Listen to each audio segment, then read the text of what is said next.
don't know what happened to the live stream. I tried to share it, and that's what we're faced with, was an ended live stream. So I'm back.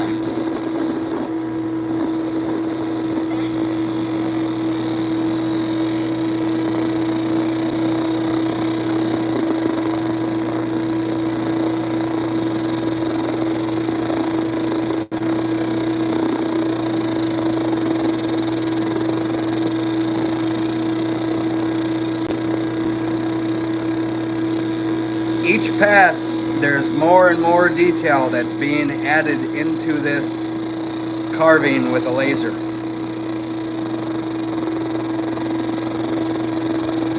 It's removing material, it's carving down into the coin blank, into the brass.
We are on layer number 54 of 113. Layer number 54 of 113, and this is a 60 watt JPT MOPA fiber laser.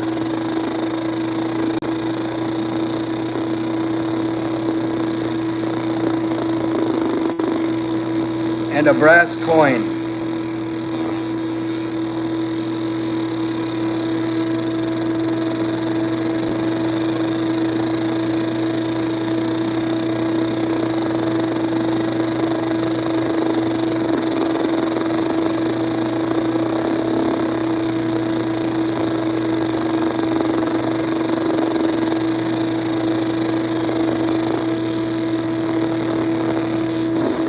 I'll keep it live the whole time.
We are currently on layer 67 of 113.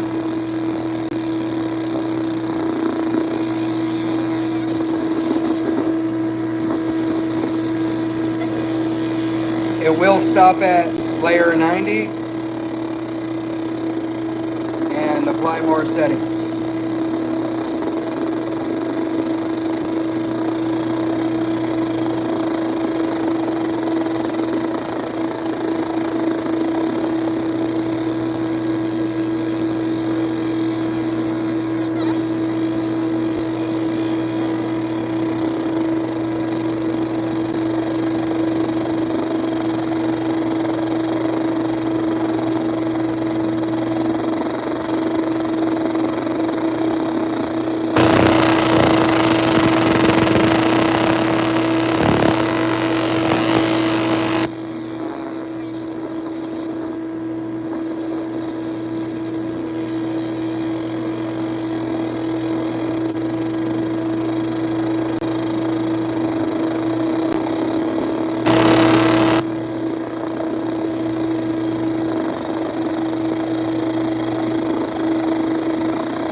are currently on layer number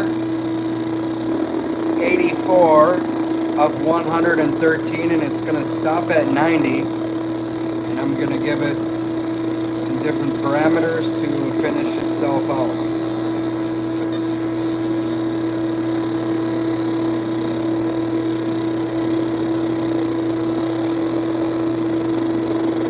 Oh, that's looking good like that, yep. Each new pass is more detail put into it.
This is a 60 watt JPT M7 MOPA, and I got it from Pascal in China.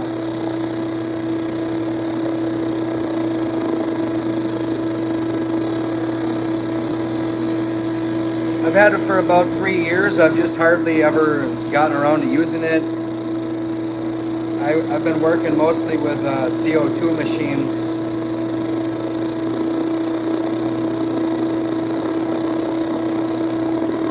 But those, I feel like, I don't know, I've done what I could with them, I guess.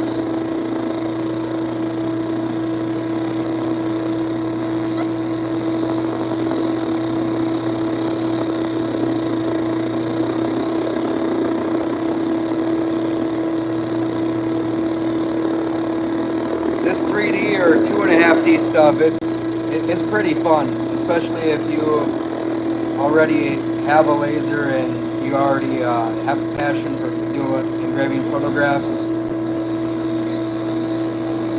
I think you'd really enjoy this. I haven't tried to make money with the fiber laser yet, but I suppose if I did, maybe I would try selling these coins I feel like my skills are a little better. But this is my 12th point now, and the other ones, I learned a lot. Let's just say that I learned a lot from them. And what would any of us be without mistakes? So this is where I'm at. This is what it's turning into by staying at it and just keep on trying. Okay, this is the 90th layer.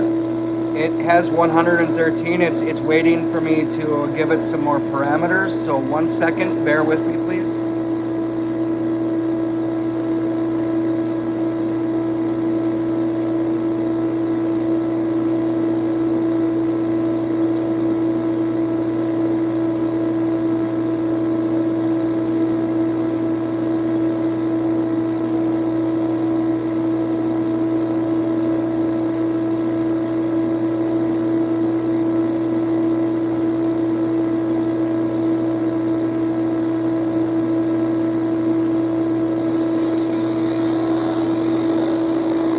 Alright, this is layer 91 through 107.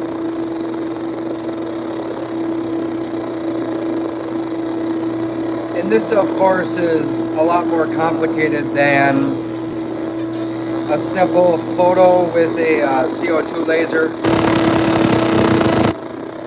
Although your experience from that would help you. But not completely and fully, but it's very, very good to have. I wouldn't want to do this without it, I guess, or just learn this machine and stick with it or whatnot for a while. That's what I've done with CO2, and I suppose now I feel like I'm ready to explore more things to do with this machine sitting in my garage.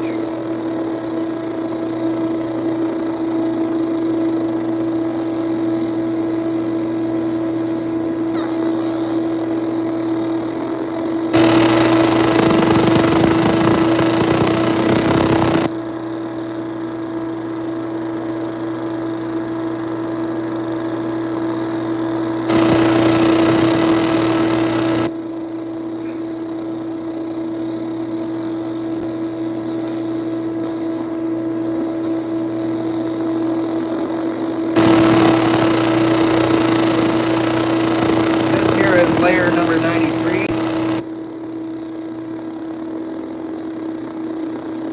Oh, I forgot about the rest of the background. Outside of those cracks. You see that? Excuse me. That's what's amazing. Is watching this come together like this, layer by layer. And it will change drastically, layer by layer. Details are different. It's adding them. It's carving. Wow, that just completely changed. You see that?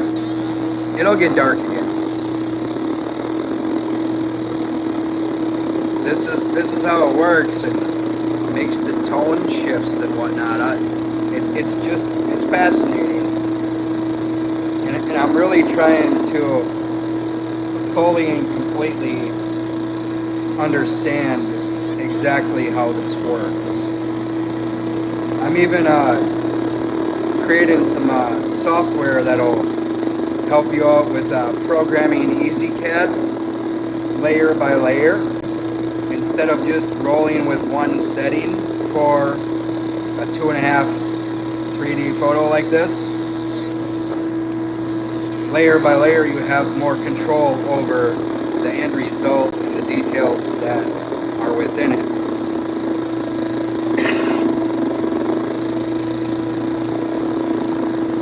And if by chance it ends on layer 113 and it ends on a really light pass, well, I'll just go rerun the last layer, but at a different angle until it's a darker brass color,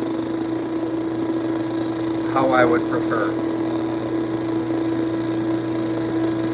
Right now you cannot look at this even assume how it's going to end, even when it's looking good. I mean, it's got to go through until the end. And a lot changes, especially if you have too steep of a power curve, you know, and you end up just baking the metal.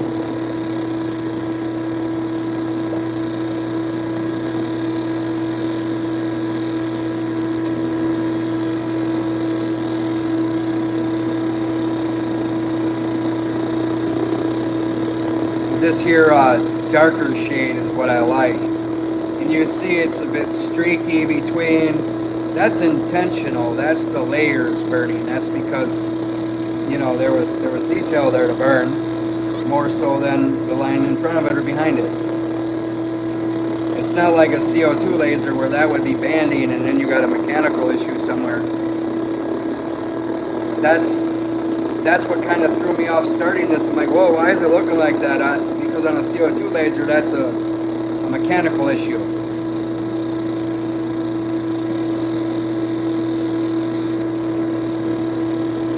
And if it's not mechanical, then your DPI is probably too high for the lens you're using. You know, there's something going on. Mostly it's mechanical.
That is so cool, that blue glow within all of the cracks. Look at that.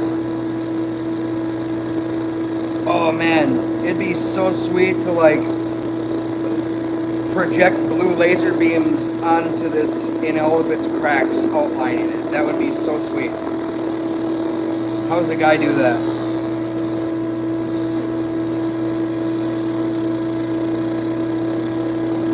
UV light. Titanium dioxide.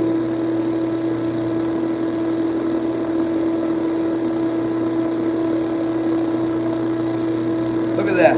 That looks like Tron stuff right there. That's crazy. It's deeper than you guys realize. We're looking from almost the top down, so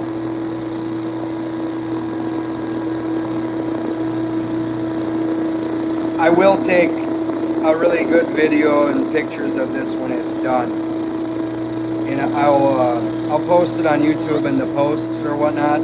I think I can do that.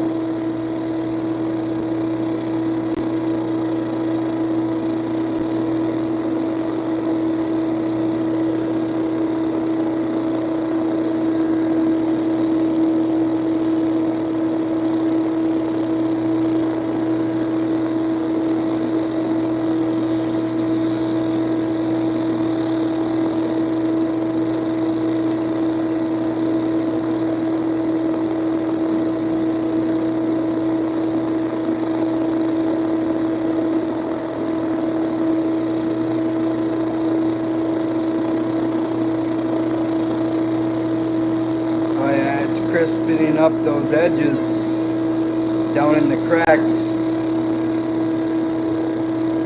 What layer are we on here? Let's see. We are on 102 out of 107, and after 107 it ends on 113.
That's crazy. The light show is crazy.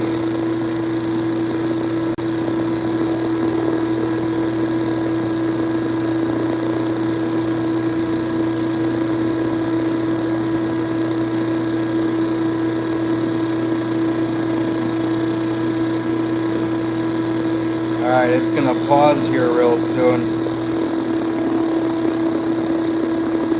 2 more layers. This is 105, it'll go to 107 and pause. And then we'll finish it out to 113.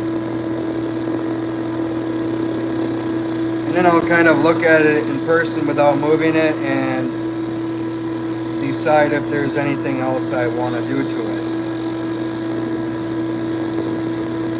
And sometimes that's when I just push things too far and I have to learn a lesson.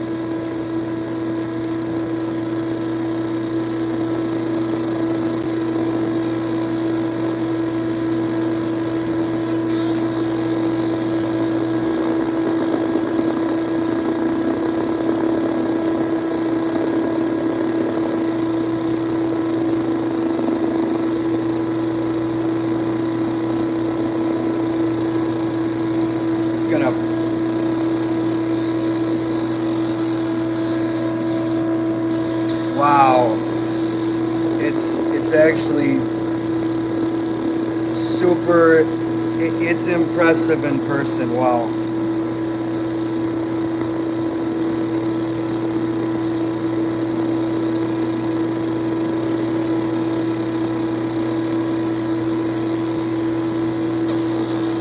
You know what, if you guys have the green laser glasses, put them on and look at the screen ones.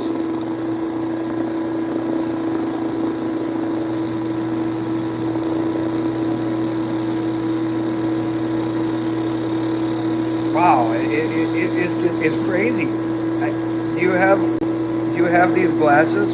These ones? Here, watch this. Let's see if this works.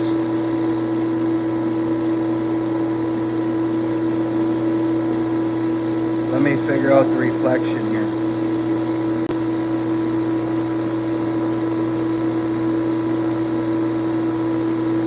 That's neat. Anodized green aluminum would be pretty neat. It'd give you that result almost, but whiter. Alright, let me go program the final layers. I'll be right back. 2 seconds. Okay, more like 30.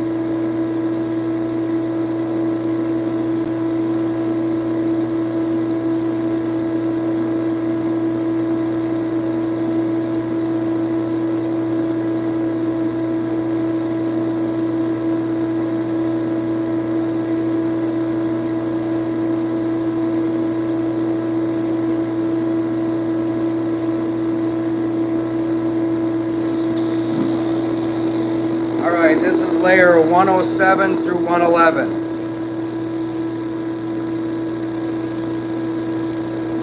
Oh yes, I like that.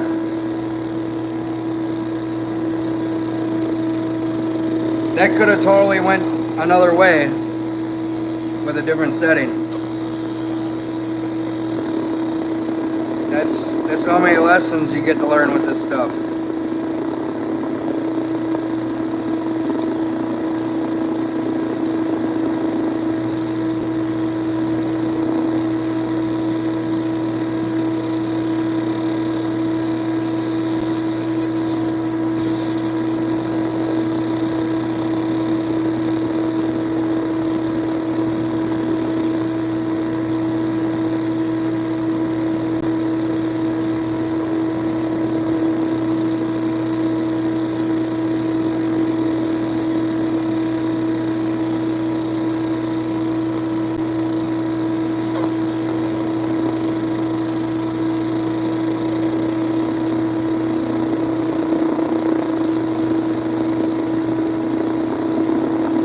I still love the blue edges lit up with the laser. That's so cool.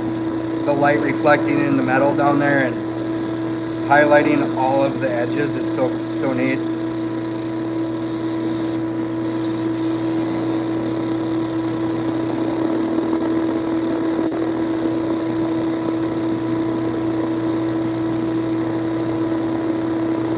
That's what really helps you see all of the detail that's there, that's hopefully going to be coming out and highlighted. We are on layer number 109. It's going to run to 111 and then the final two layers.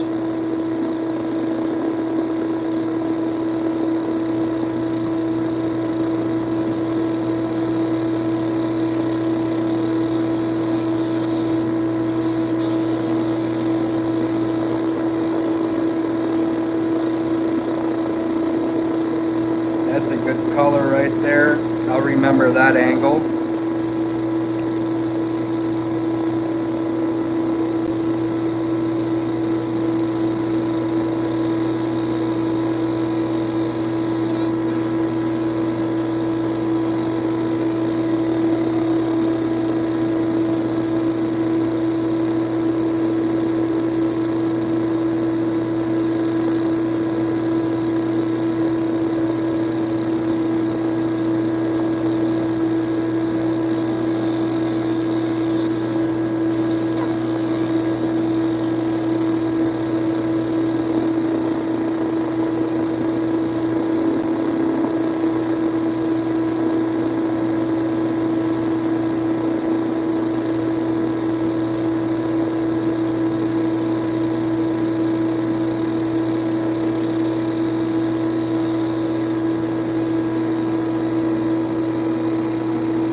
Alright, final two layers coming up.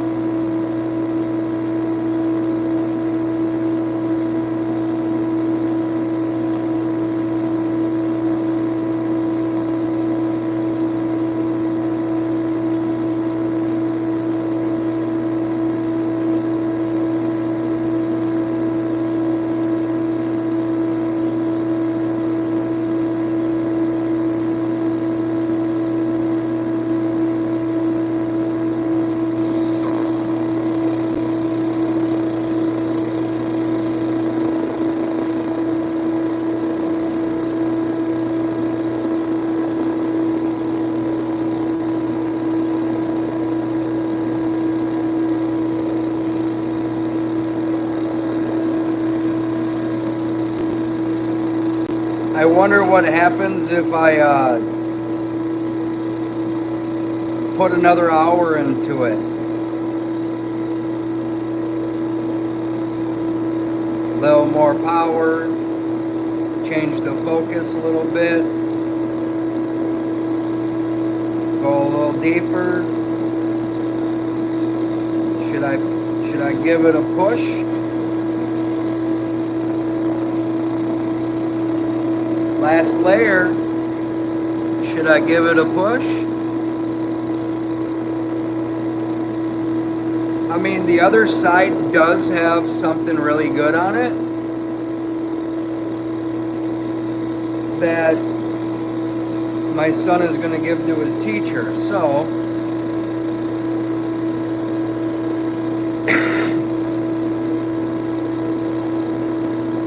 if it ends like this,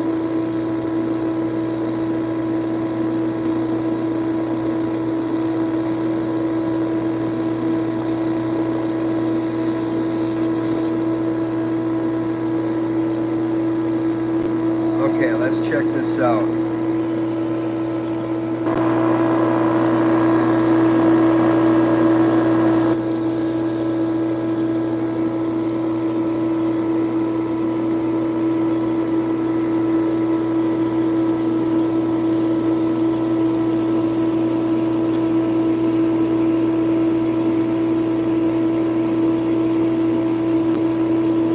I think I'm gonna hit it again. I mean, it's really nice from that angle we were just at. I'm happy with that. Now,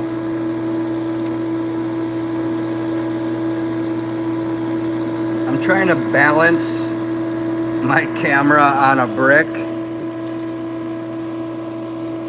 so bear with me.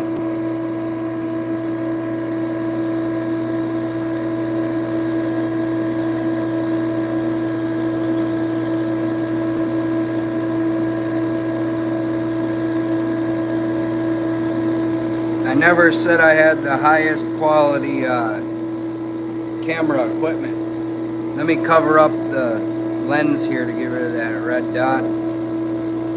Alright, pretty good. Now from that angle from this side back here, where the red dot is, looking that way, it was phenomenal. But I think we can push it. Now I don't know if I should push it from running the layers backwards, top down, you know, the opposite way they've burned, from lightest to darkest, that way, or if I should go the opposite way, or if I should run it over just by rerunning it. But I would think that might like sand it down. But if we change the focus, lower it like 1/10 of a millimeter, I think we can get some new depths and really bring out these shadows with some more depth. What do you guys think? Your call. I mean, my phone's plugged in. We're staying live. You're gonna see it, and if it turns out bad, I'm gonna blame you. I'm just kidding. I'm not gonna blame you. I think I'm just gonna make the executive decision here, and we're gonna go for it. So, yeah, bear with me. Give me like, I don't know, 30 seconds.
And here we go. It's a me, Mario.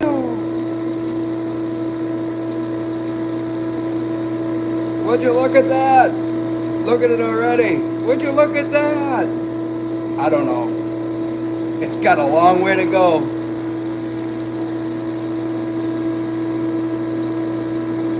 I think this is going to have a positive result.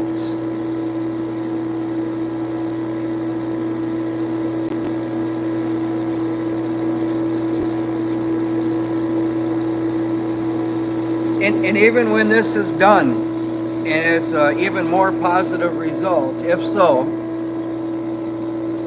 I mean, I don't know. We'll see how I feel about it, and maybe we'll go again. I don't know. Maybe see what kind of funky shades we can turn brass. Probably not many more than what's already here, but what if I sprinkle titanium dioxide on it? What if I make a paste out of titanium dioxide with some alcohol? What if I add some pigments to it? What if I use 3502 frequency? What if? That's what keeps me awake at night.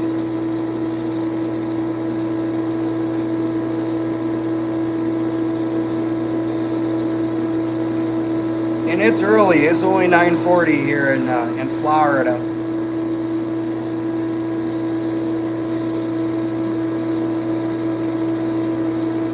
I've got at least until 2 a.m. in me tonight, and I've got enough coins to support that. But I'm really gonna have to start working for coins here.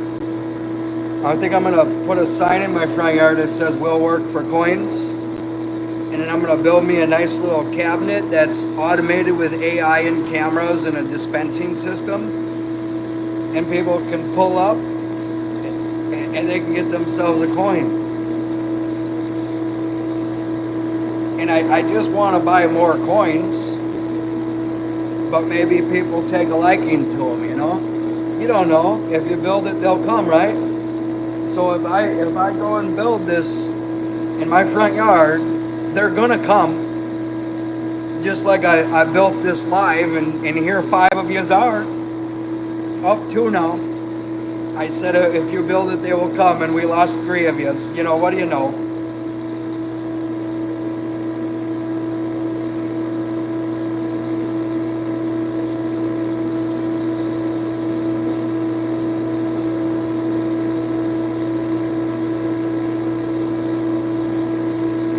I gotta build my skills here so they come back. You know what I mean?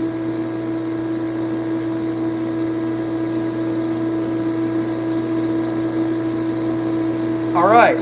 So my saying for CO2 machines is, if you have to run the photo twice, you didn't do it right the first time. So I'm doing this for the second time, and I don't know if that applies to this fiber laser or not. Obviously, this is a lot better, right? This is getting better, visibly getting better. So therefore, either my saying no longer applies at this machine, but what I think, since I've slowed it down, gave it more power, lowered the frequency a little bit, my settings just weren't all that perfect to begin with. But you see, I'm building software that processed this image so it can be this. And it's applying settings to every single layer. Right now it's in layer groups, but it is now laser focused as every single layer. So, and it also has a self-learning system within it. So when I go and give it feedback after this run, then what's going to happen is it's going to adapt to the settings it's given for each layer. In other words, it's going to increase the power curve, slow it down, and drop the frequencies on all of the 113 layers. And then next time I run the job, it's going to be that much better than what it was, and I'll have to keep exploring with coin after coin, side after side, until I get that perfect result, like what I'll probably end up with at the end of this second run. That's what you want to do the first time, not the second time, because I've already spent 65 minutes on this. How much can I possibly sell one of these coins for? I don't know. I suppose it depends what meaning's behind it. This coin right here, not much. What, maybe, if it was perfect, what, 20 bucks because it's just a random hammer? I don't know. Every market's different. Everybody's different. Everybody's a different salesman. I don't really try to be a salesman. It's just a photo says 1,000 words is what I say. I just try to do good work, and this is how you get there. That's right, not nobody. I went for it, and if it turns out bad, just mount it in a frame, so only the good side shows. That's right. And you know what? In hindsight, 8 years ago, when I was angry and throwing tiles and glass into the trash can that weren't turning out good, now I really wish that I had my worsts. I really do, because I would proudly hang them on the wall, and then in 2025 I'd proudly hang where I'm at now on the same exact material size and even the same processed photo, even though processed has evolved since then. When calibration and skills evolve, then any process you use to process a photo is indeed going to look better. It doesn't have a choice. So I really wish that I had those right now. I didn't then. I didn't. I was so frustrated, and you guys know how it goes, and just wanting the best, and just really wasn't giving me that so much. What do I got going on here? Oh, this is outlining, this is contouring layer by layer by layer by layer, and then it's going to go and engrave the 113 layers. Because I have contour on, and I think I'm out of focus. But then again, there is depth in this coin, so of course I would be. That's what's going to help shade the background, I do believe. Or heck, I don't know. Maybe we destroyed it. I don't know. And if this runs and it never engraves, if I messed one of the parameters up, or maybe the auto programming of the parameters, something is not quite right, you know, maybe there's a typo or something. If that happens, well, guess what? Worst case scenario, I'll just revert to what I ran right before this and do that again. And then maybe we're back at absolute square one because we've ran over this so many times. Maybe then it was kind of like a 3D depth resurfacing of the coin. We remove all the detail out of it maybe, and it's just a smooth topographical mound. And then we run it again with full detail in it, and quite naturally it'll be in focus and out of focus. Eventually you could get that to that point as well. I drive my wife crazy because I never shut up about this stuff, because it just never turns off. And like now I'm on to this fiber laser and this 3D stuff, and it's just incredible, honestly. If you have a fiber laser and you haven't done this yet, like I've had this thing for 3 years. I bought this model specifically so I could do this, but I think deep down, like something weird, like I was afraid, but not afraid. Like I'm scared. I was afraid of what these satisfying results do to me, and how many coins I'm gonna have to buy to support the reward you get at the end of this. Because I mean, whether you sell it or not, I mean, it's rewarding. At the same time, I mean, we're gaining skill and sharpening skills, and at the same time hoping to sell some things. But it's so rewarding, and it really builds a passion within you. Any laser. I have a diode laser too. I mean, it's slow as a turtle, but guess what? That diode laser, that'll knock the socks off of my AP laser, and it will do just as good of a job as my Thunder laser. It's just slower. But what if I spent $30,000 on they're $1,000 each? The diode laser, the one I have. What if I utilized 30,000 and bought 30,000 worth of those, and I had a diode laser farm? Well, now I can do 30 times the photos that my AP or my Thunder can do one in. So when people laugh at those machines because they got a $80,000 machine, it's like, well, that's pretty ignorant. You're not thinking very hard. Sure, it's got more bells and whistles and it's faster, but this stuff right here, this isn't a race. Photos aren't a race.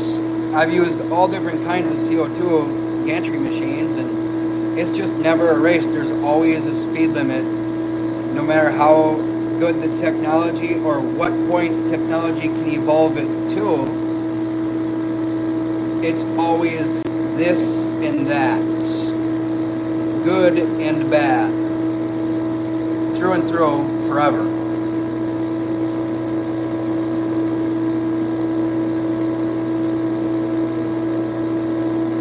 In all of these different lasers, let's say they start at a diode laser, and then it goes to a CO2 AP laser, Thunder laser type machine, and then it goes to a fiber laser. Well, what can the CO2 do that the diode can't do? Well, it can go faster. It can't do a photo any better. It can do it faster, but at what DPI? That matters, because your choice of DPI is not fluid with these machines, it's static. Like the detail you're putting down into a dither pattern at 150 DPI is going to look absolutely terrible up close. And people will say, why is this pattern in my photo? Because your DPI is too low and you're viewing it too closely in the static environment. It's not fluid. You'd have to move further away from that 150 DPI photo in order for it to start smoothing out, only by tricking your eyes, like a billboard. If you ever get close to a digital billboard, well, those pixels, or even printed billboards, the bulbs are huge. But when you're driving down the highway and you're a mile away and you're looking at that crystal clear picture, but as you get closer, well, now you're starting to see that static detail that makes up that image so crisply from a distance away. But if those bulbs were even smaller, or your DPI were higher in your static processed image with dither or halftones, then that detail would get smaller and closer together. Just like a billboard, if they used smaller LEDs and closer together, you could get closer to that billboard and view it crystal clear at a closer distance before it starts, your eyes start to see the detail that is making up that image. And the same is true of, let's say it was 1,000 DPI and you get further from it, it will look a little bit better as you back away, but as you back away, it's also blurry. It's also blurring on you, which helps it make it look a little bit better.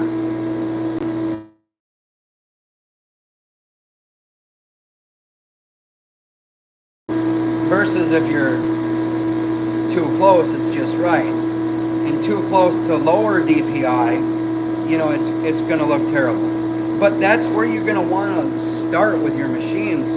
You're going to want to take a tile or anodized aluminum, something that has very little dot gain, that will show all of your mechanical flaws. Because if you cannot burn 150 DPI absolutely cleanly to where it looks exactly, and I mean exactly, like that processed image on screen, zoomed in 100% or beyond, even closer, so you can see those little details that are making up that image at 150 DPI thither. So when you start to burn that cleanly, now you're starting to catch the eye. Okay, that's how clean and crystal clear it's supposed to look. Now raise the DPI to 180 and baby step it upwards and nail that DPI. In the same image, do it again. Next time 200 DPI, then 210, 15, 20.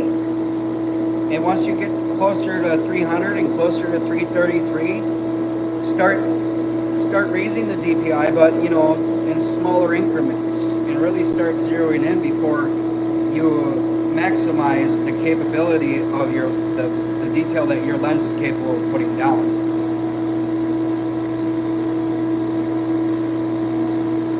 Yeah, I'm gonna wait. I'm not gonna try color on brass. I don't think I can get it. Hang on, I have to reply to my son quick. He won't stop calling if I don't let him know what's going on here.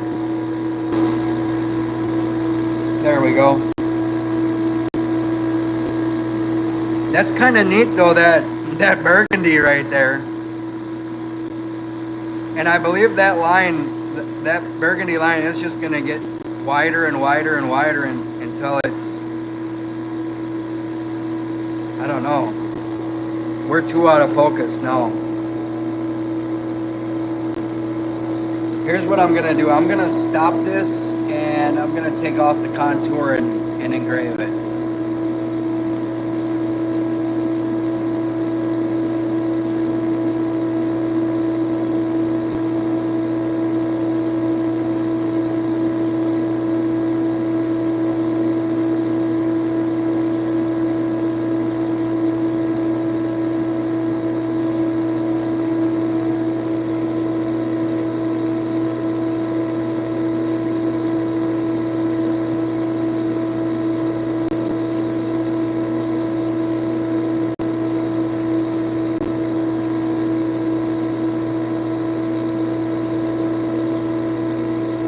That color that was put down from the contour lines, that should probably go away. I don't know.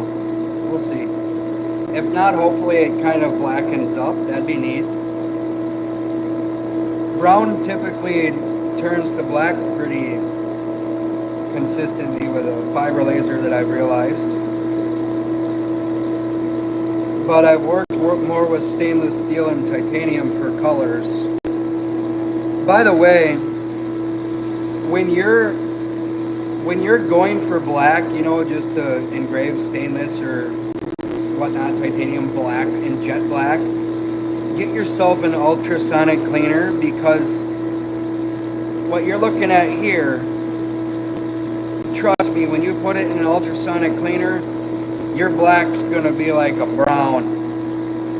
And then when you really ultrasonic clean it and you actually end up with black after it's ultrasonically clean, your blacks are just amazing and pretty much at every angle as well.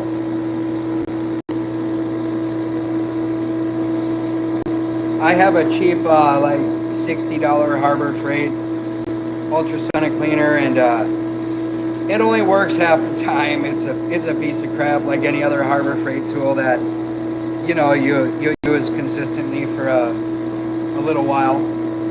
But I'm happy to get things cheaply that do work for at least a little while. I can't tell you how many like jumper packs I've bought for vehicles from that place where it's just garbage after garbage. But then I'll take the batteries out and I'll use them in my solar panel area of batteries.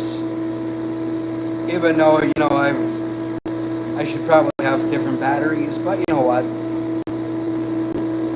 I don't let it sit there when I'm not there and charge up or anything. And I hardly use it because of that. Most likely. I like to try to get engines to run with hydrogen. That's pretty fun. And it does run. It's just got to be regulated better, and we could add some programming.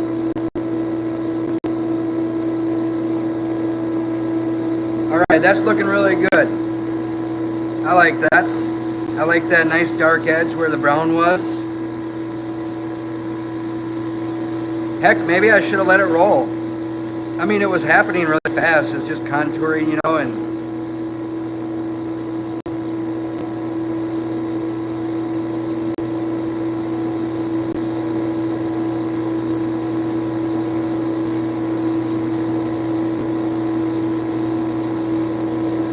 we'll see what happens. We can always drop the focus another couple tenths of a millimeter, maybe 3. We'll get it right. It's looking good though. I see its potential. I mean, it was probably fine if I would have left it after the first run because from this side of things, where the shadow is underneath the hammer, where it meets the handle, that it had a nice shadow there, so it was a little deeper there. It looked good at that angle, and that's probably the way it should be viewed from, which matters in these 2.5D engravings. The angle matters.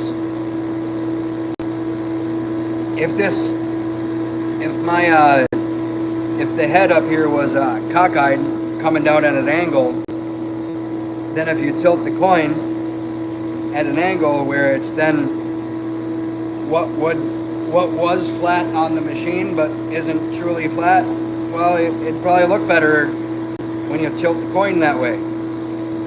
It all matters.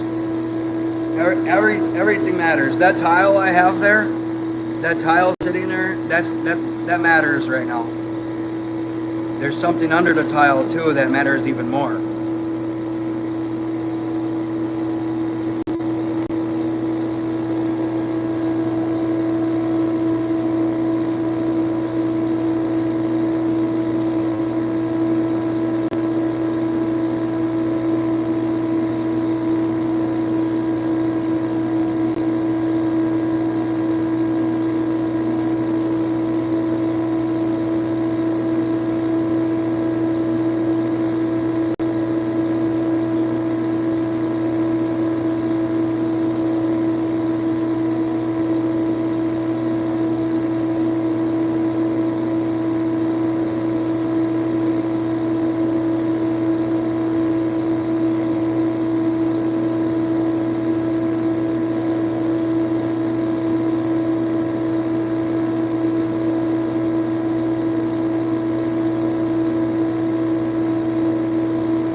I don't know how to type here, otherwise I'd type. I seriously don't know how. Alright, I see what's happening here.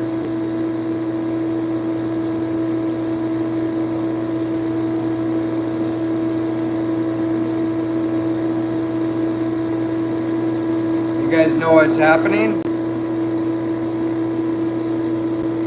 We're out of focus, bro.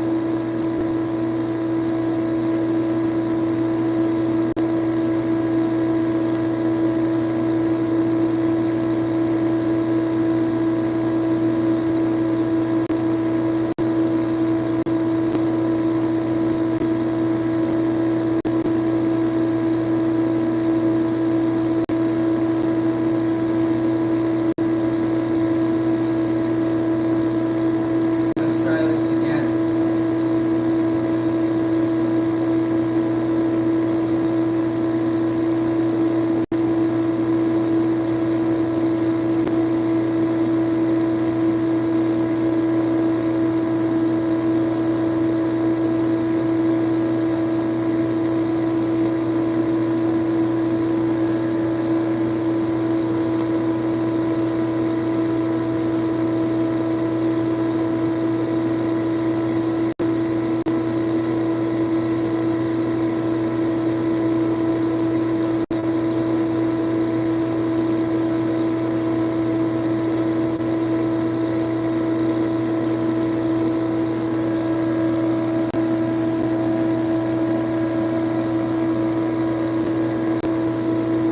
It's just got some copper color highlights. That's all.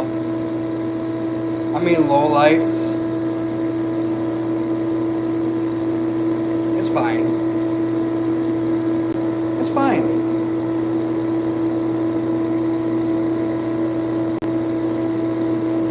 What, are we really out of focus now? I don't know. I don't want to put the ruler on it because that tile is gonna turn on me because of the material underneath. I'm gonna change focus. Don't worry, guys. It's part of the learning curve. I'm gonna reset what I did there, and then I'm gonna raise it 3/10. See what happens.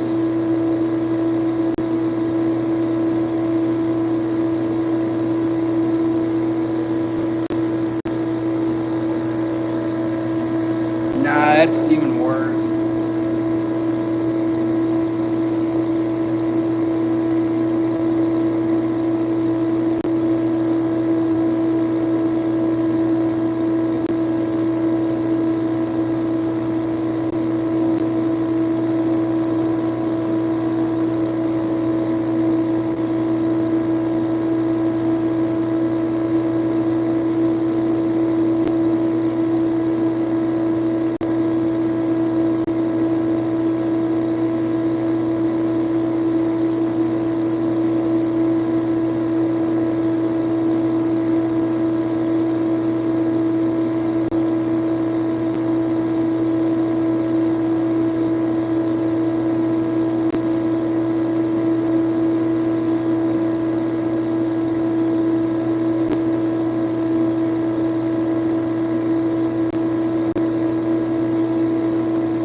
I might have to paint the backside of this black. We'll cover that up real nice if I have to.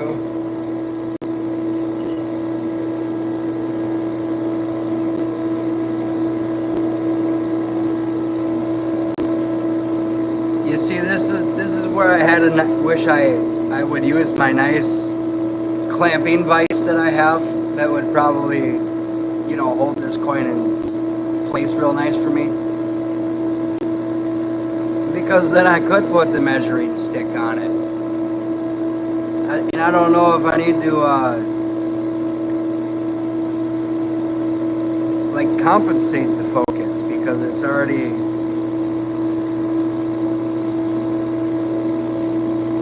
carved away so much material already. So I don't know. Let me see here.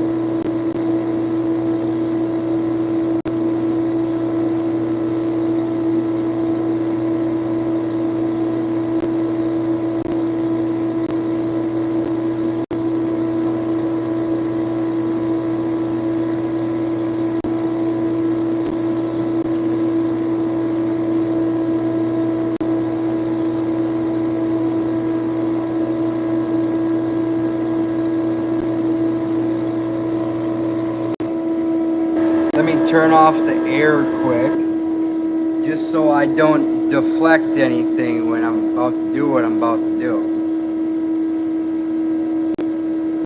We're gonna do oh look how far off that focus is.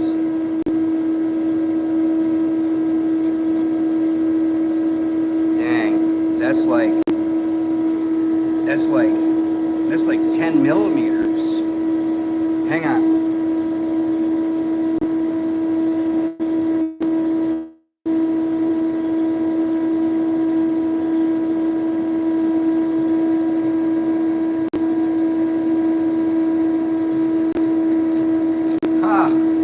Wow, that was a good guess.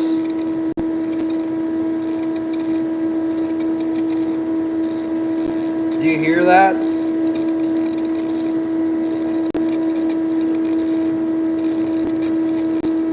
That sounds about right. 10 millimeters. 10 millimeters. How? I was moving at 1/10.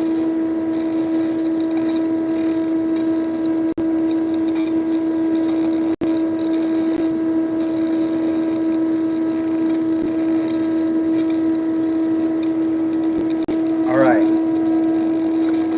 Let me finesse my air back on. Now,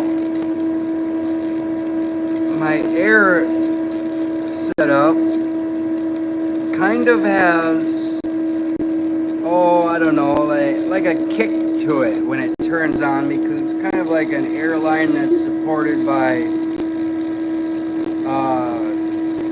a computer's fancy microphone I have it fed through. Because it's on a here, let me show you. It's on a tripod. Man, you see? Okay. So we make it work. Okay? Nobody ever said I'm Rockefeller over here. Now, I had to kind of angle it up because when I turn this on, it's gonna wanna, it pushes itself down. Okay. So now we face ourselves with another risky situation that I know is risky because, been there, done that already. So I know I could blow this coin away when I turn this air back on. It's possible. But I've compensated for the kickback we're gonna get here. Here we go. Wish me luck.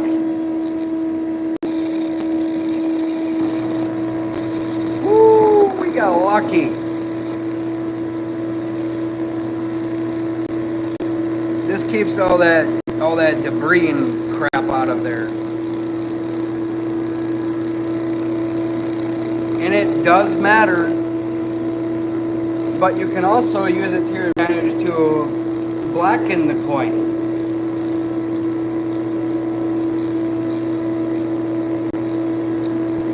There's that.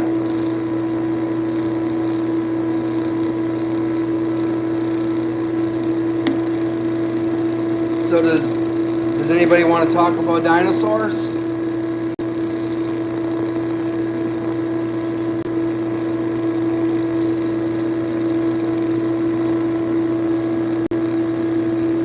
if we stay focused on lasers. Yeah? Alright. I wonder if we can turn this bad boy gold like a quarter. I got the Midas touch for the quarters. Or whatever material that may be.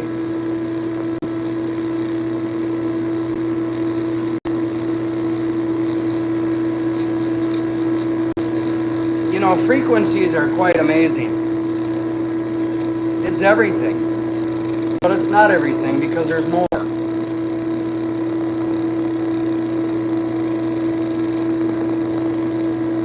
Not just frequencies here on the fiber laser. Frequencies. The ones we can't see that are everywhere. Running through us. What's it do to us? The Wi-Fi, the cell phone signals. What's it all do to us? That invisible highway running through us that never sleeps. What's that do to us? Because I graduated high school in 99, and I think in about 97, 98 is when pretty much everybody started getting a cell phone in their hand from pagers. And my generation, we played outside every single day, rain or shine. I rode my bike for miles and miles and miles down a state trail and packed lunches. Or I would rollerblade, or I'd play baseball, or I'd play hot box in the front yard, you know, get into a pickle playing baseball, or I'd throw a Super Ball at the stairs and catch it and work on my reflexes because it's a Super Ball coming back so fast, not a baseball. You know, if you can dodge a wrench, you can dodge a ball, and nobody does that anymore. And since then, it has progressively gotten worse and worse, and everybody is so submersed into their devices, their electronic babysitters. If you filled an auditorium full of people age 5 to, heck, I don't even know how old, because a lot of us have kids, so we hear the things they sing, and it's like they're just mindlessly chanting things that they hear in these stupid videos that play one thing on one side of the screen, and it's somebody talking, and the right side of the screen is like stuff being ground up with a grinder, or something that is tangibly satisfying, or what do they call it? There's even a word for it that the kids have, like satisfying, but it's not that. But anyways, that's what they're all doing. And if you filled an auditorium from people from 5 to my age that has kids in that whole age group, you played 1 millisecond of any stupid viral video, like the 1 pound fish song, or any of it, and they're all instantly gonna be singing it and acting just as obnoxious as they were trained to do in the videos, the remakes of the videos that they watched to get the ideas. And we're really not going anywhere good. And now they've got VR things strapped to their heads. I mean, when did the colostomy bags come out, and the IVs to put nutrients into your body, while we keep these things on our heads because we've destroyed the outside world so bad, because we're all just living in a monopoly game, in an endless game of survival where things just get more and more expensive until they can't. Then what? Then the robots come, and I can build the robots. I can automate anything. So we're in trouble, guys. I don't know what else to talk to. Like this here, what I'm doing is my passion, but what consumes me the most since I was very young is just watching the world play out. And I feel like I'm in the twilight zone with how we're living and constantly keep living. And all of you guys know the same thing in your souls. All of you do. And we've all been divided by entities that divided the earth up with invisible lines and names and cities and counties and states, and then the whole surrounding container of the being, the entity.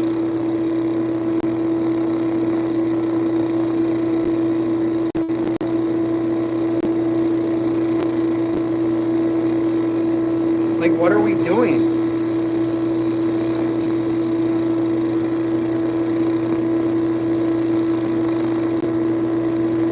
What are we doing?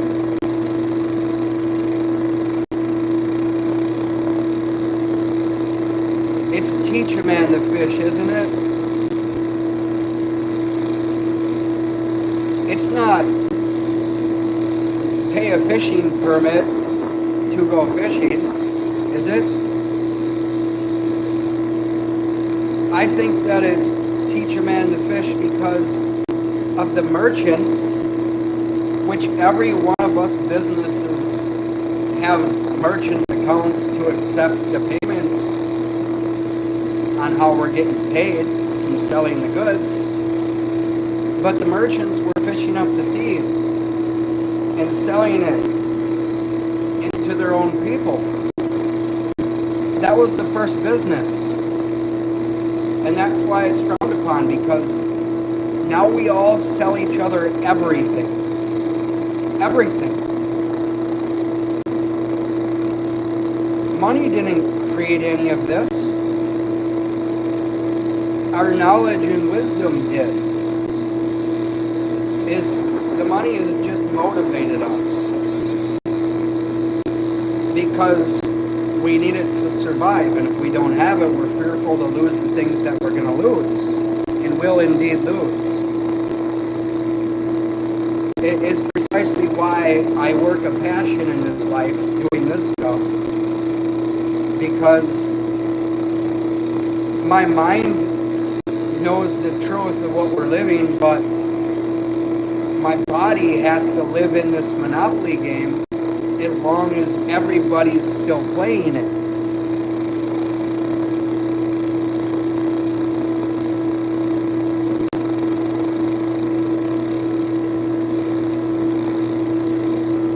Things aren't getting cheaper. Do you think that Doritos that sells a bag for $6 now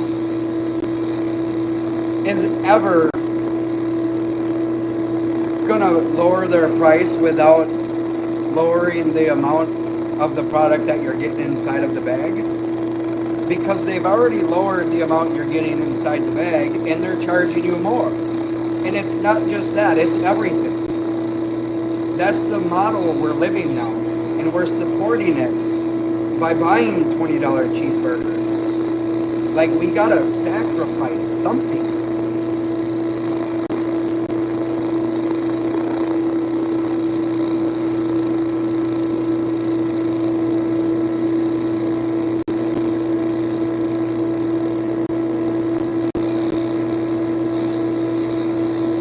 The power companies are all freaking monopolies. Like, they don't have any competition. What's wrong with solar and having your wall in your garage a battery bank to store all of the free energy you can get in a day? I'll tell you what's wrong with it. Is that you have to send it back to the power company because the dinosaur will go out of business in places where there's a lot of sunshine. And they've got so much infrastructure over history that they're never going away. So you're never going to be able to have that bank of batteries on your system.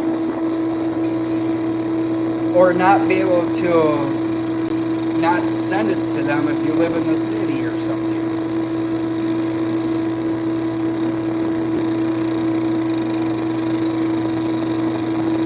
I've got my own solar panels that I bought from Harbor Freight, and I got a 4-panel kit. It's like 100 watts. But I'll tell you what, I have like a 3,000 watt inverter on it, and the amount of batteries I have on the system, powers the inverter, which then amplifies everything. And I could honestly get over the spike of my refrigerator turning on and run my refrigerator. And most days in the summer, I wheel it out into my garage, in my driveway, my garage, and I plug my machines into it, and I run my lasers on it. Like this fiber laser, if I bring this anywhere, like I can totally just run this fiber laser on the solar panels, no problem, and for a long time. And it doesn't matter if it's cloudy because of the type of panels I have. And I just don't see why I can't have a wall full of batteries in my garage.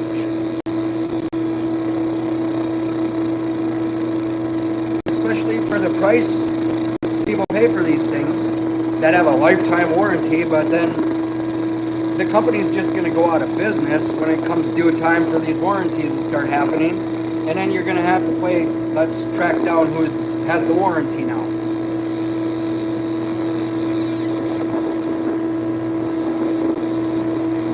My 4 solar panels cost me like $100, and it powers so much. Why do I need to even go spend $30,000 from a solar panel company and put them on my roof? Why can't I just go get a little better quality panel and just put my own up? I'm sure I can do that, but then you gotta, if you connect it to your panel, then you gotta send it back. So I have a portable system, a very strong portable system.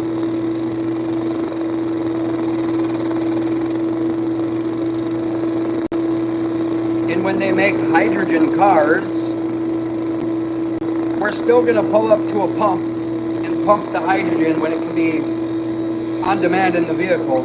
Or how about a hydrogen station at our homes or in a neighborhood? Or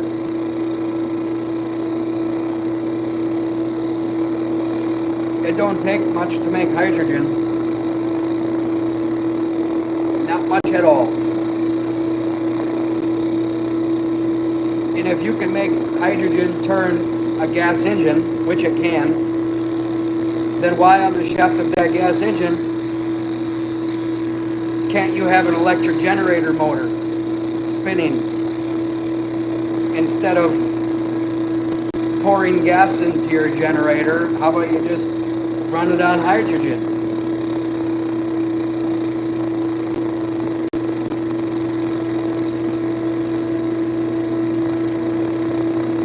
Like, do we just think like the only uses for things and the only way to use things is how they tell us? You know how many impossible things I've done with this fiber laser that were supposed to be impossible? Like, I can engrave wood beautifully. I can mark glass beautifully with it. Those are supposed to be impossible things. But it's not really impossible. It's just whose efforts say it's impossible.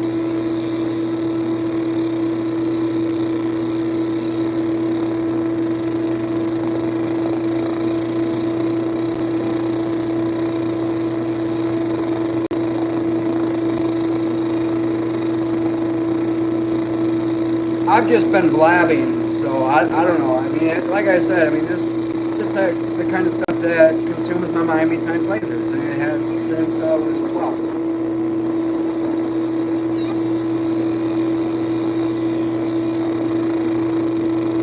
And I got a question for you. We all went to school, yeah? I bet you played Simon Says, didn't you? Oh yeah, you played Simon Says. I want to know who Simon is, and why do we have to do what Simon says? It's not just a localized game that's fun that the teacher made up to play. It's a game that's been instilled in us for a long time,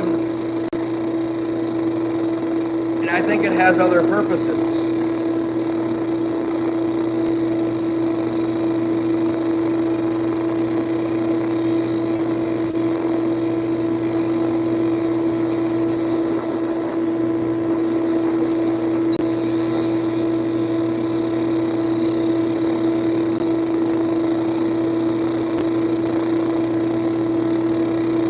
Yeah, I'll look into that, man. I mean, honestly, there's no excuse why I don't have any. It is just like I make other things, and I don't know. It's almost like in a way I'm doing it to myself. You know what I mean? And then a mistake happens, and then it's like, well, you kind of did it to yourself. Why do you keep doing that? I don't know why. My CO2 laser, after a while, I had a mouse chew through my red diode on there, you know, the one for aligning things and whatnot. And I was just like, you know what?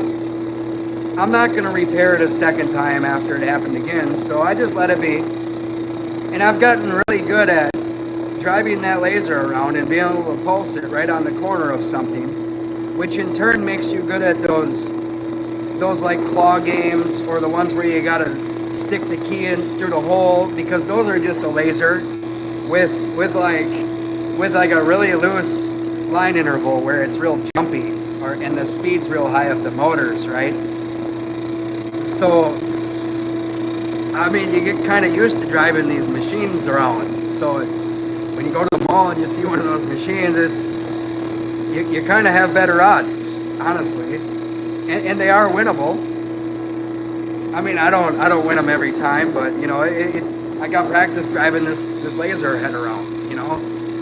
And a diode laser, heck, it's like I have such a hard time focusing on the corner of the tile, because the beam's coming right out of the center of a big old square that is like 1.5 inches wide from the center of the beam on each side. So you gotta almost have some kind of like offset diode, you know, or something figured out. But even with that, I challenge myself, and every single time I go through the motions. And with my CO2 laser, I honestly don't even have focus gauges, because I will manually focus it right when I start a photo, and I play a game with myself to see how quickly I can get it focused, and if you can tell I did it after the job's done.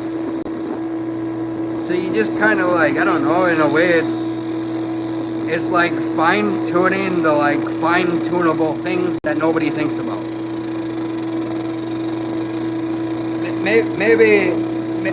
Maybe I have a gift in life, or something, you know, maybe.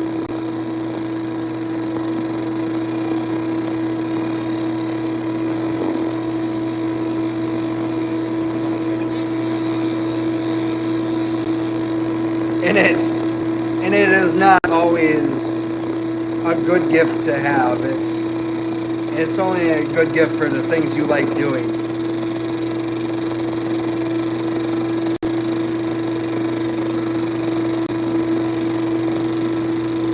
But without it, I mean, there's no way I'd think the same.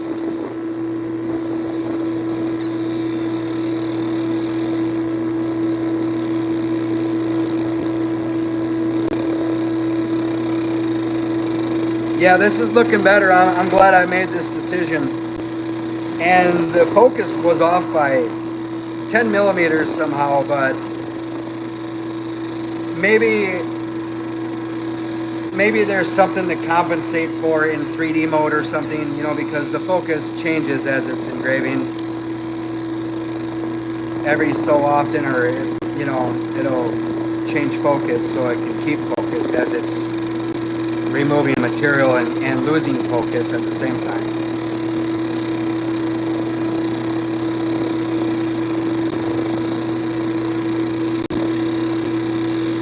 You've been here a while. Are you in my group on Facebook by chance? Like, I obviously don't recognize the name None Nobody, but it seems like you got quite a bit going on there. 3 diodes, 2 UVs. Dang. See, I wish I had a UV. I don't know why. I don't know what I'd use it for, but I wish I had one. I I'd like mark plastics and stuff. I guess I would do photos with it. It's always photos with me. The other stuff bores me. It's too easy to do. There's no skill. Sorry if that offends anybody, but someday you'll understand that it was all never so difficult.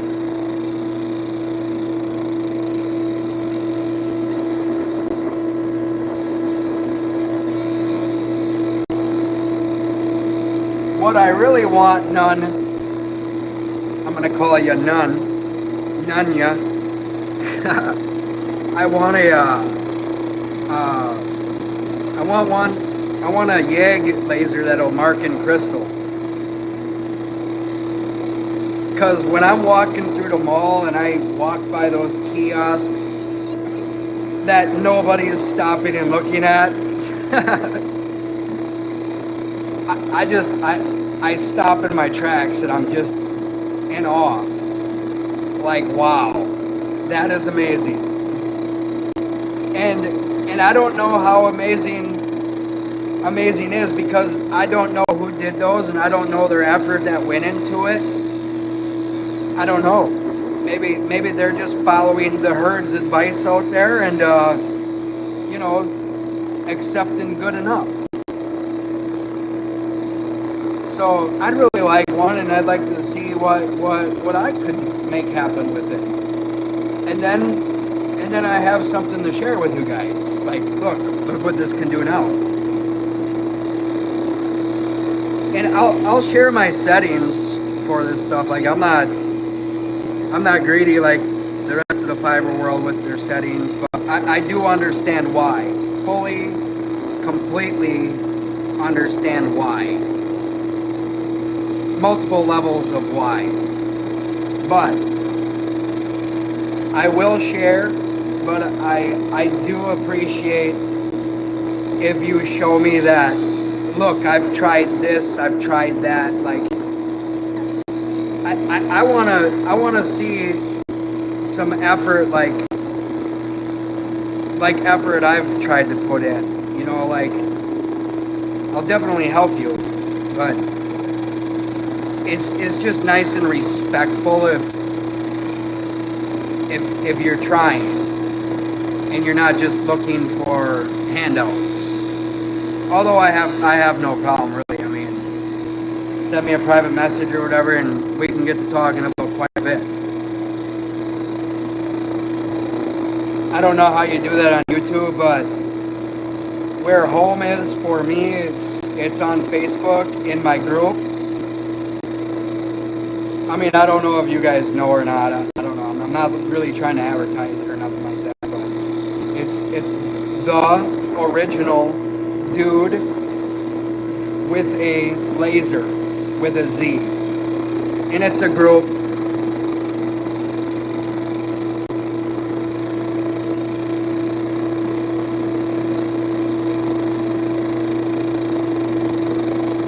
Then if you join that or whatever, then just make a comment on one of my posts or something. Say, hey, I sent you a PM or something.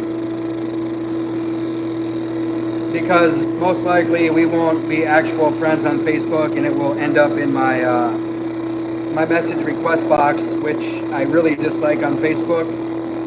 I've missed old friends trying to contact me. I've missed sales. I've missed big deals.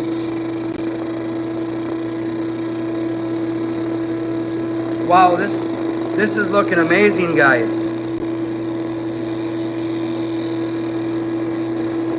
Wow. I'm really glad we ran it again. So one of two things is true.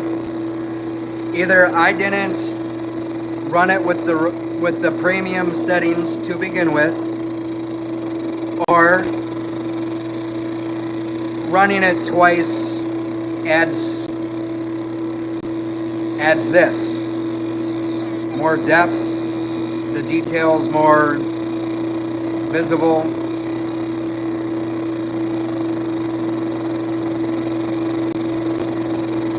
The cracks look amazing.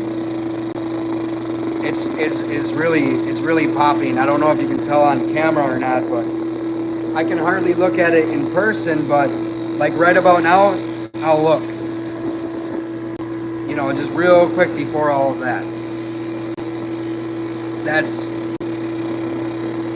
nice.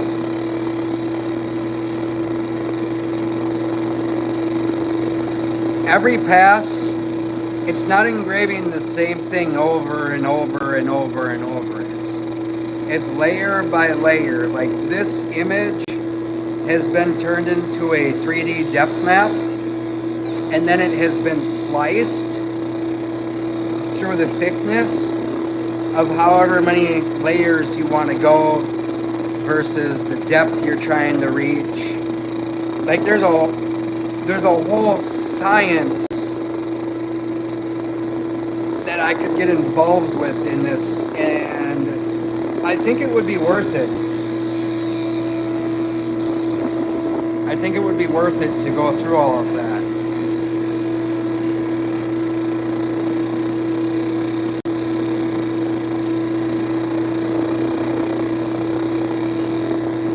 Did you see that edge? It just came down that ridge off of that crack.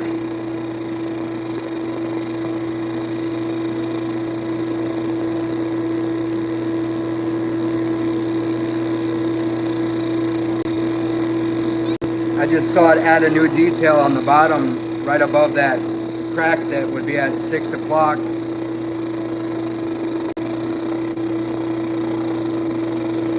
Right there. It just passed it.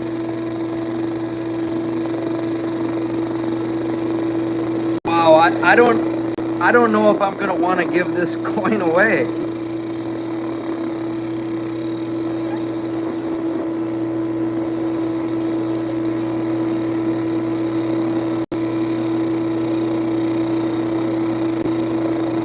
All right, well, this would be, if this turns out and keeps going the way it's going,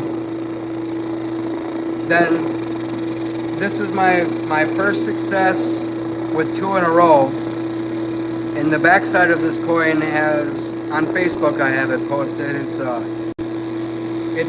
nerd like the candy wearing glasses, and it says the word nerds up top, because the guy that's getting it is a nerd like me. So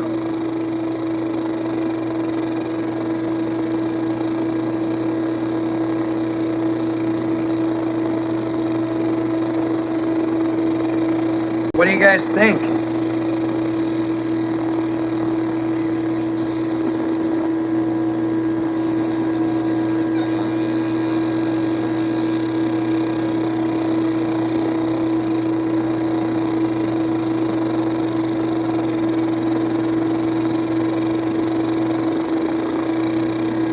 What am I ready for?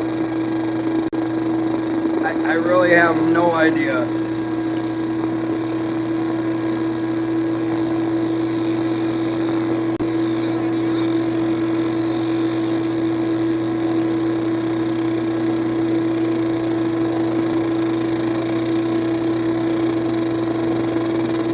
You'll pick me up? All right, Gunner. Come pick me up, buddy.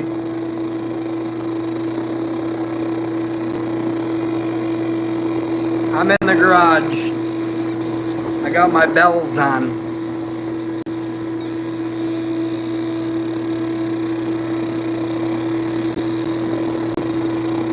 And I most definitely have a wire brush. Most definitely got one of them. It's Florida. You gotta have a wire brush. It's actually for welding. and I wire brushed a coin. That's not such a good idea. Alright, well, I mean, life's pretty boring, so come on over.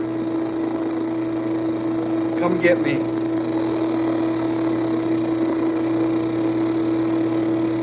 Here, I'll go open the garage door up a little wider. Hang on.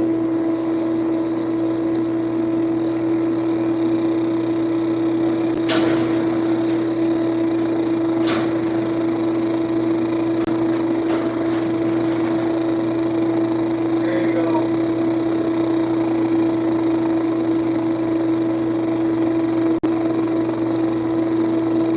My wife's making some cookies.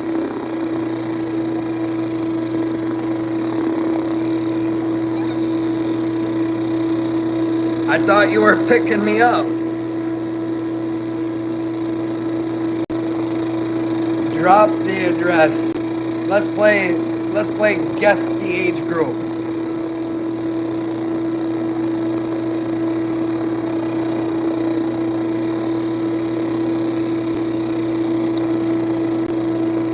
It's definitely been a while.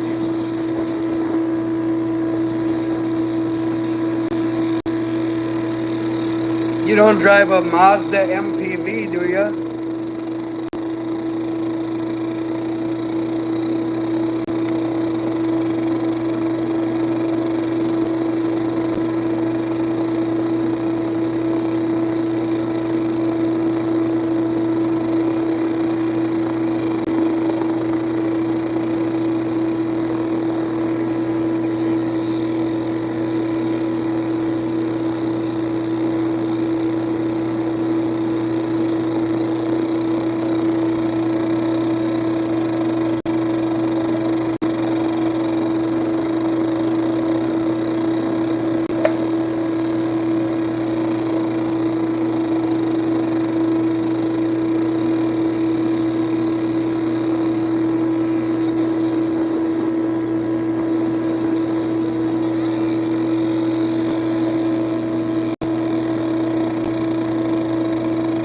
Titanium dioxide, CO2 laser, back there. There's a rock.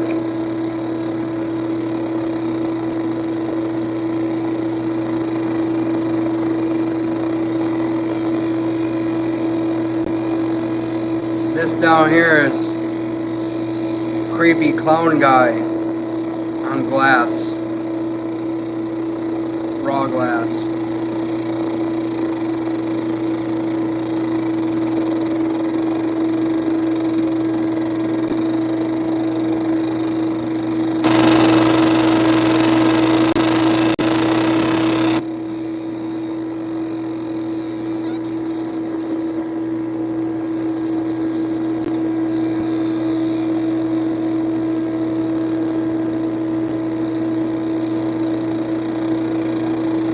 Go want to meet me at the Waffle House?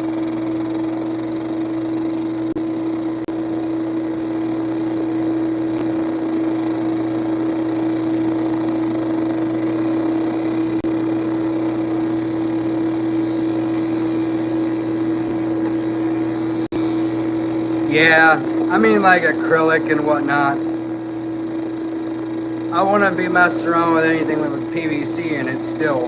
I don't know, I'm paranoid about that stuff.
making cookies.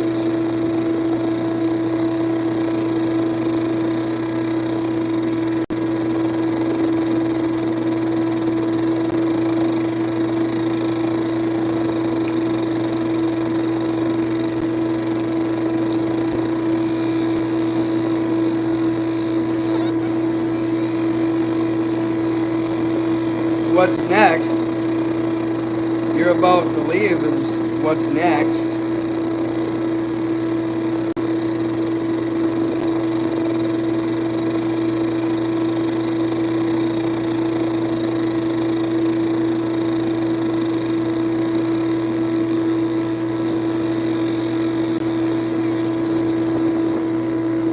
There, you can have a timeout.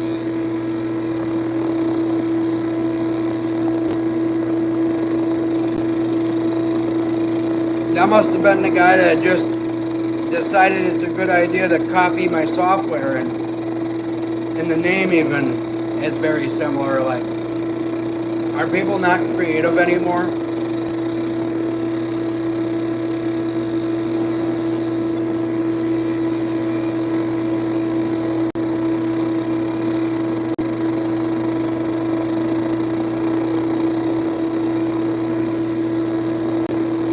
Well, I suppose I better go get my wire brush now.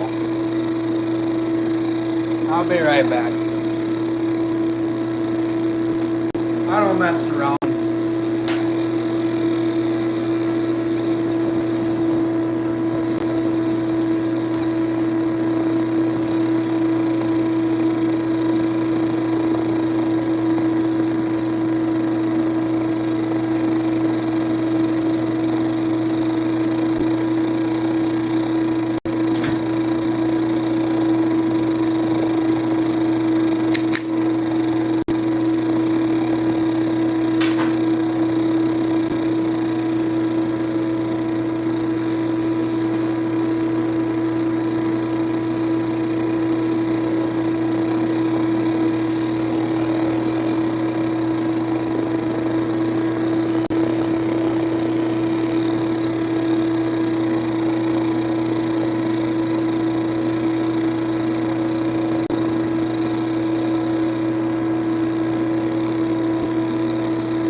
How can I help you, sir?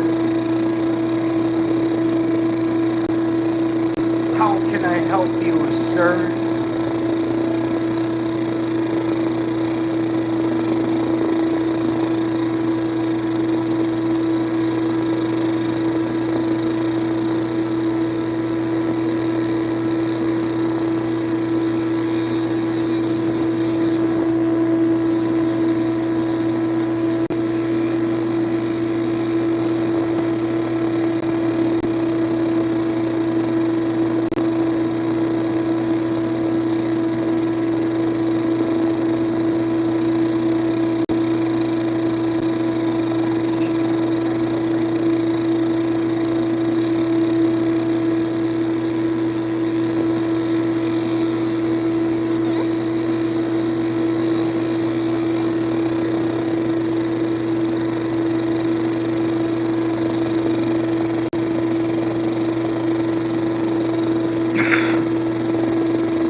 I got you.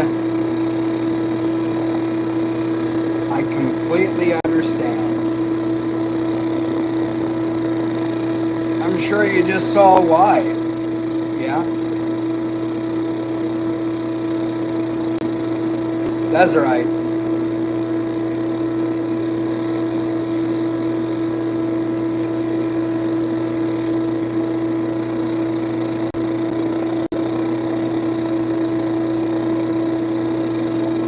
I keep that thing on me.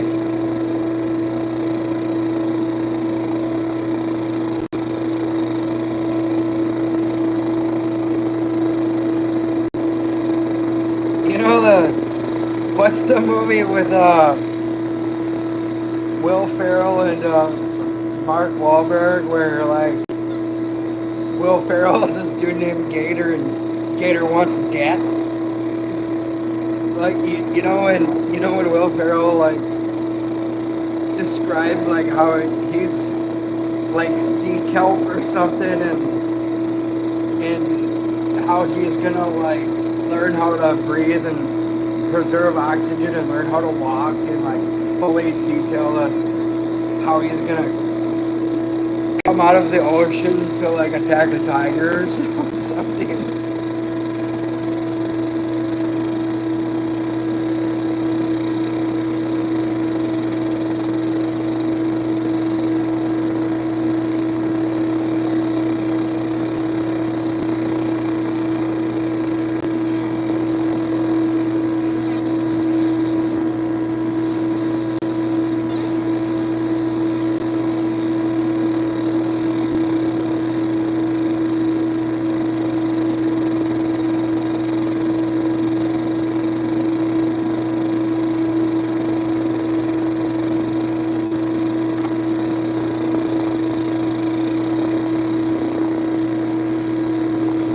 I mean, I'm used to St. Paul and stuff, so it is good. We're good.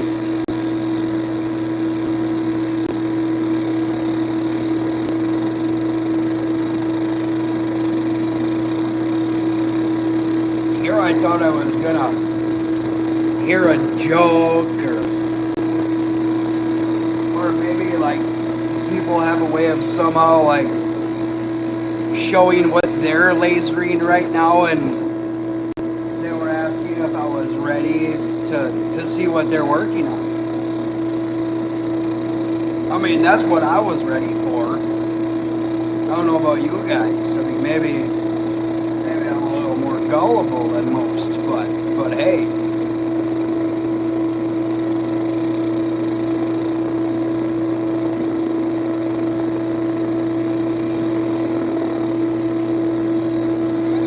we'll see. We'll see. We'll definitely see. And then they'll see.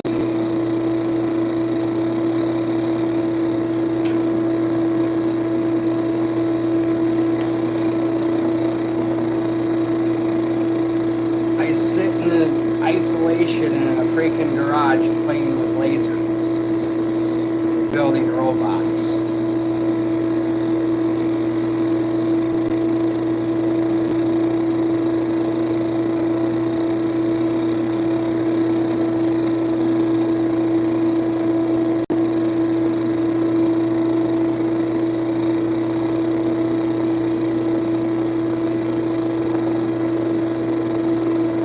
Yeah, this looks incredible.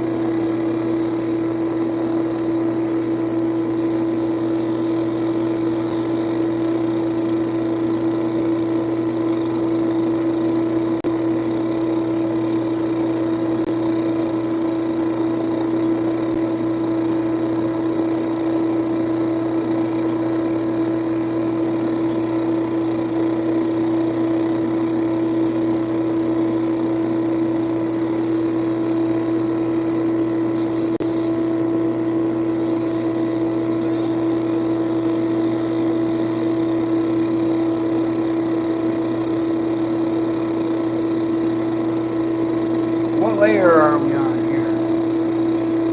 We are on 75 of 113.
on layer 88 of 113.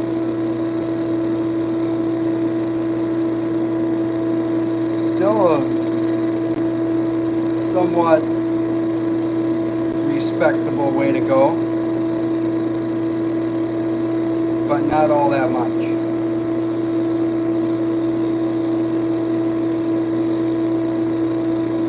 Respectable in the amount of detail that's going to be applied in the final layer.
Pretty sweet.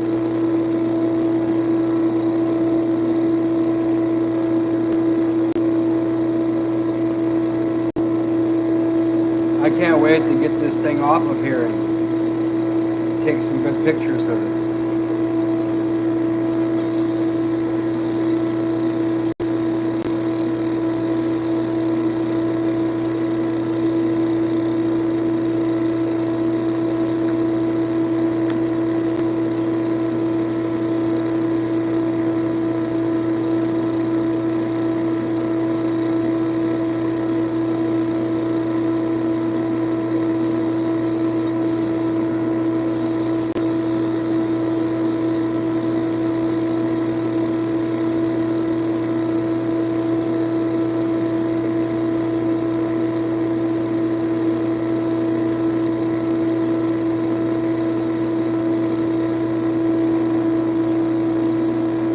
Layer 91 of 113.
I gotta make a phone call quick, guys. I don't know how I pause live, but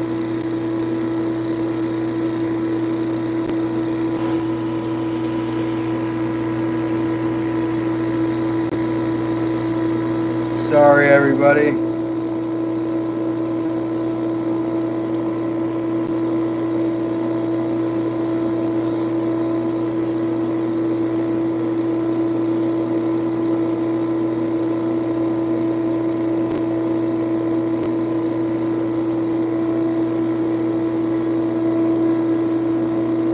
This is layer 98 of 113.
Layer 101 of 113.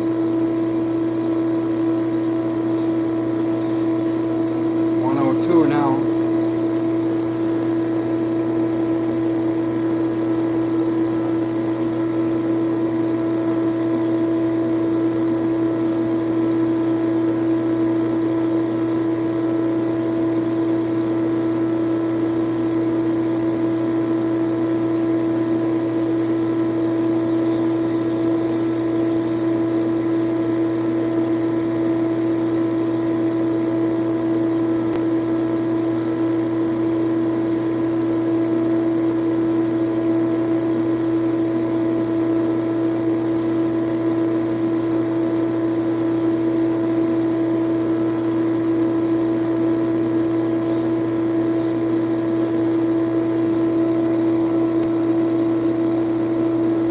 $103.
Put that coin in a case.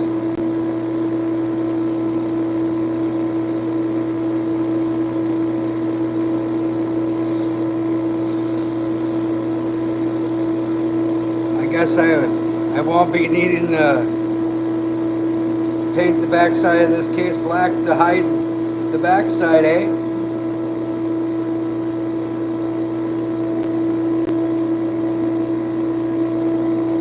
$105 out of 113, and I don't want to count my chickens before they hatch, though.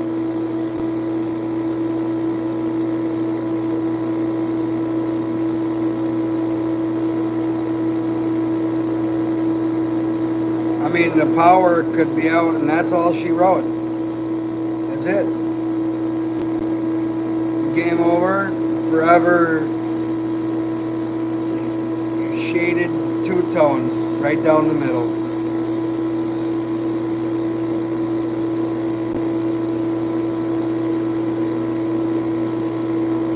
Well, it's been 166 minutes live. That's nice.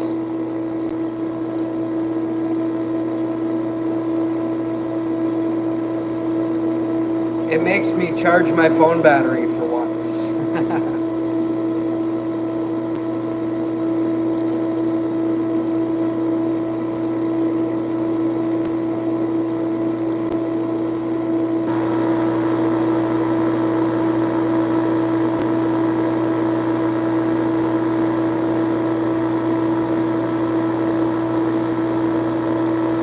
Yeah, me likey that.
I like that shade right there.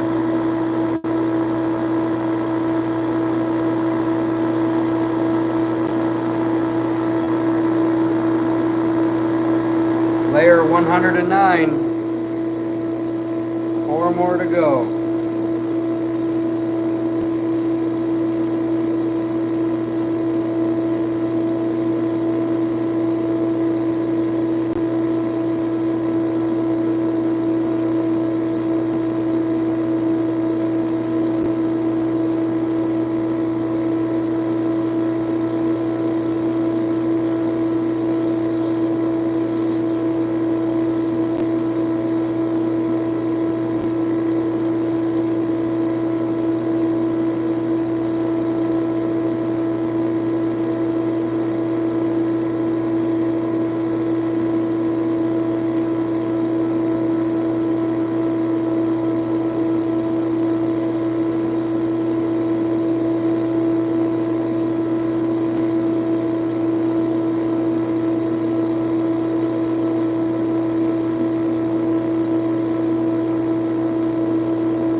more layers.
I'm going to run a straight bottom to top pass the last 2 layers.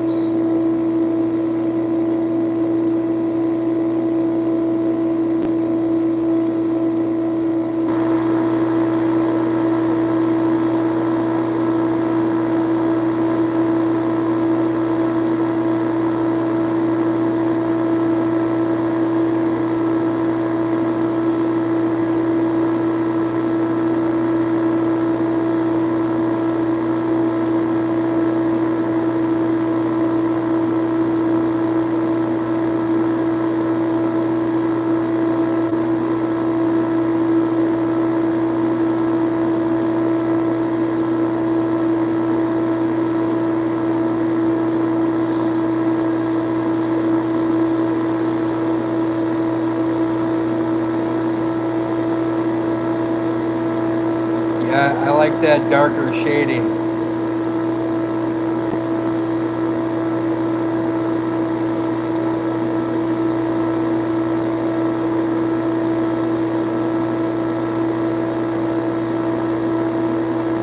All right, last layer.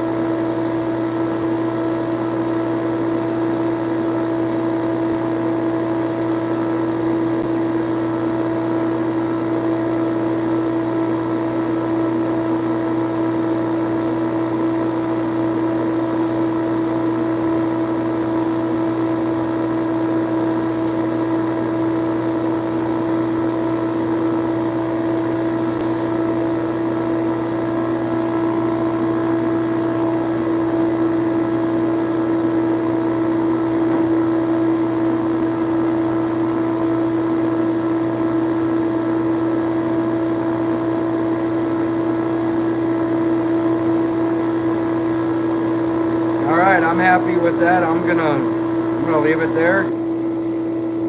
I'll take some good pictures and videos, and I'll post it to YouTube. Thanks for watching, everybody.